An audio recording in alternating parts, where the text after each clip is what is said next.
Hello, everyone. So today we're going to be extending what we already know about wave functions and expanding it to a little bit more of a complex nature as we're going to include some imaginary numbers.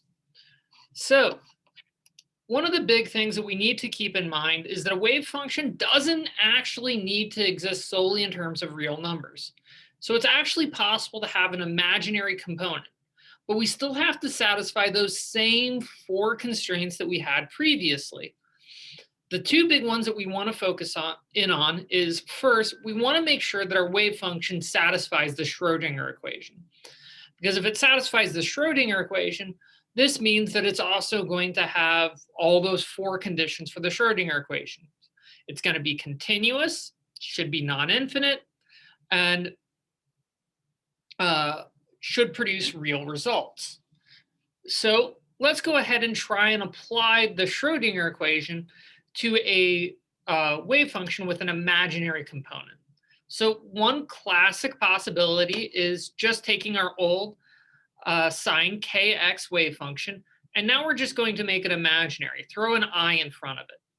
So let's go ahead and try and apply our kinetic energy Hamiltonian to this expression.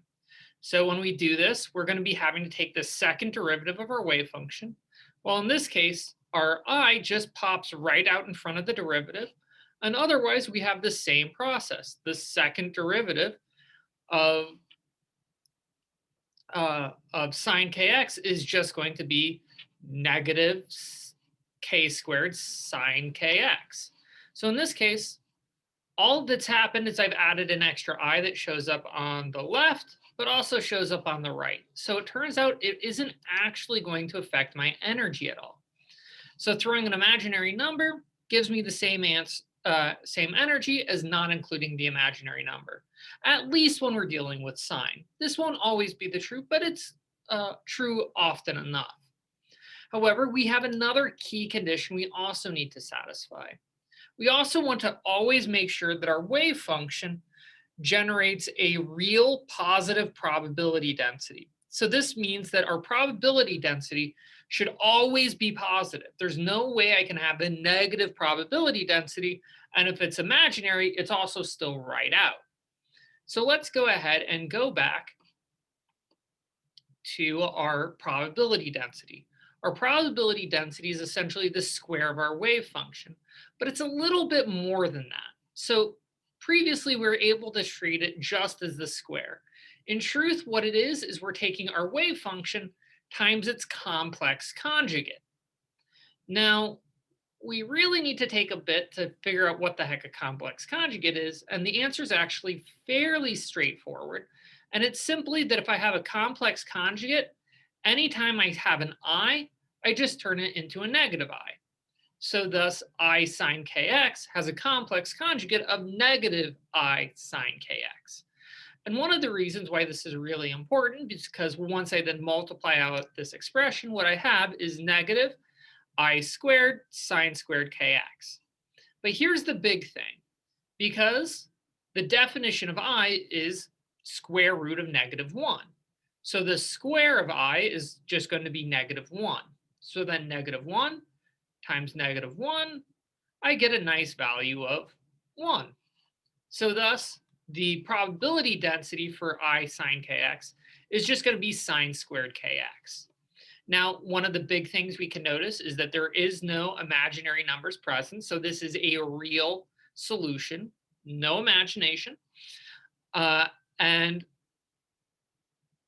second of all, because we have the square of the sine, it also means it's also going to produce a positive wave function, because whenever it would give sine kx gives a negative value, by taking the squared, we essentially guarantee its positive nature. That said, it is worth noting that this will still produce an oscillating wave function, which is very important because we do expect oscillating probability density for a real solution of the wave function. So we are actually getting all of the features that we would like. It just so happens that our wave function is imaginary.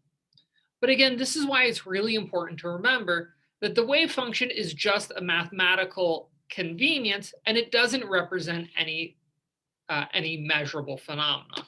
The energy is measurable.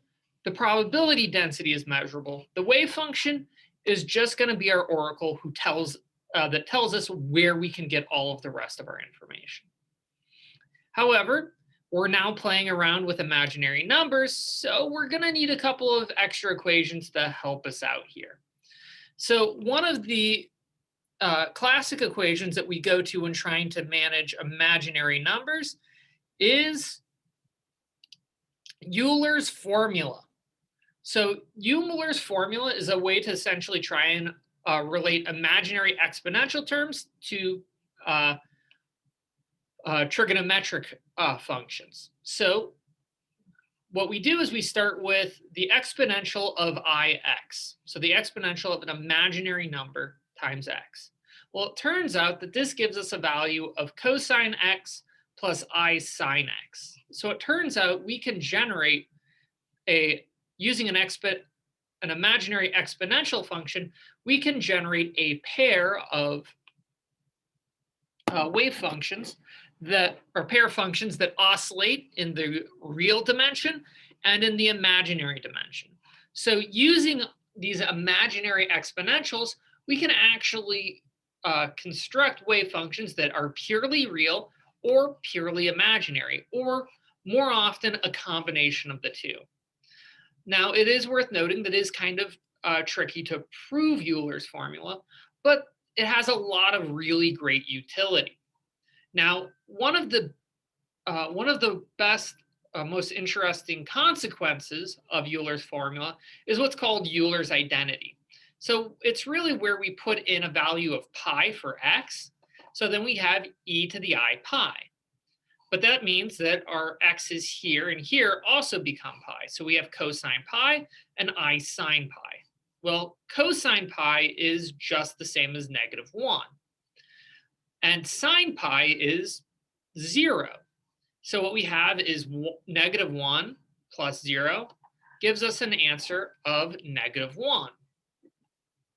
So consequently, this means that e to the I pi equals -1. So this is one of those fun little oddities we'll make use of every once in a while, because it does mean if you have a -1 value, you can't actually substitute in Euler's identity.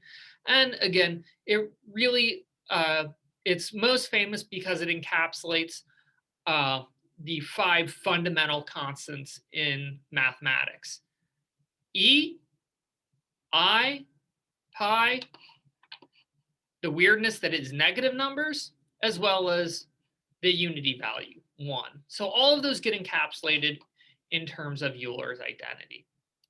So one of the reasons why we're going to spend a lot of time with Euler's formula, and to a lesser extent Euler's identity, is because it turns out that we've identified 3 potential solutions for a wave function due to the constraint that we need something that returns itself when we apply a second derivative.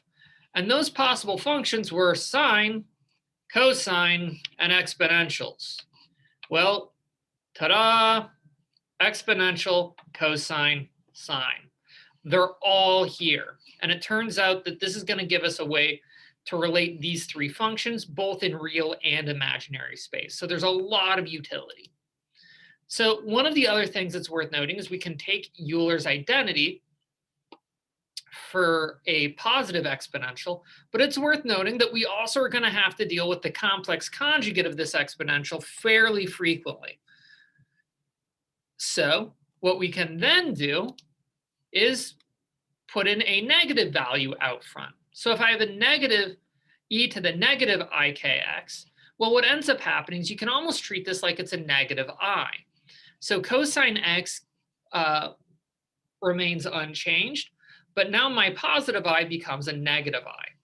And one of the ways to look at this is just like e to the ix has a complex conjugate of e to the negative ix, cosine x plus I sine x has a complex conjugate of cosine x negative I sine x. And so we're going to be using both of these formulas fairly regularly. as we're going to need to do a fair number of substitutions when working with our wave functions. However, another very useful feature is that sometimes I might not want to go from an exponential to the wave to my trigonometric functions. Occasionally, I'm going to need to go the reverse. And one of the ways we can do this can actually be shown by starting with combining our two complex conjugates here, e to the ix plus e to the negative ix. So we can go ahead and then put in these two expressions.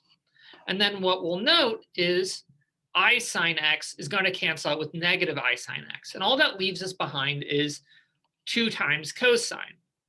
So this means that twice cos x is just going to be the sum of these two imaginary components. This is more commonly expressed as cosine x is going to be equal to 1/2 the sum of these two exponentials. Now, this has a lot of power in the fact that we already established that cosine x is actually a pretty good solution for for the wave function of a free particle. And that means if this is a good solution for the wave function of a free particle, so it is essentially this combination of our exponentials. And we're going to do a fair number of manipulations along this lines. However, it is worth noting that we aren't just limited to cosine and sine as wave functions for a free particle. We can also go straight to the exponential of ikx, where again, k is the same thing it ever was, and we're now dealing with the imaginary number as well. So what we can then do is start by trying to determine the probability density for this wave function. So we'll take this wave function times its complex conjugate. Now, when we do this, we can then make use of our exponential rules, because I can go ahead and just add together the exponents. However, you'll notice that if I try and add these two exponents together, well, then turns out we get some entertainment because they just end up canceling out. Ikx minus negative ikx just gives me 0. So this means that for the probability density, I have an answer of e to the 0, which is the same thing as 1. Now, this seems a little bit weird, but what this really indicates is that the probability of finding a particle at any point in space is the same as finding a particle at any other point in space. Because remember, my probability density is proportional to the probability. And if everybody's probability density is the same, it means everybody's probability is the same. As again, we have no x dependence. So no matter where you are, I'm equally likely to find the particle anywhere. And this actually helps illustrate one of the cool features of using an imaginary wave function.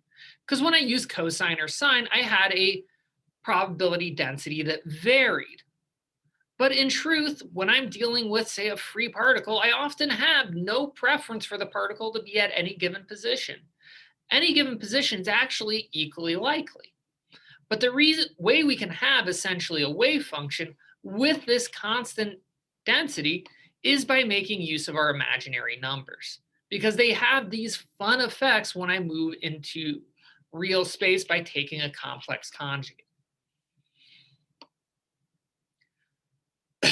However, it is worth noting that not only can we find our probability density, we can also use our Schrodinger equation to find the energy of this new wave function.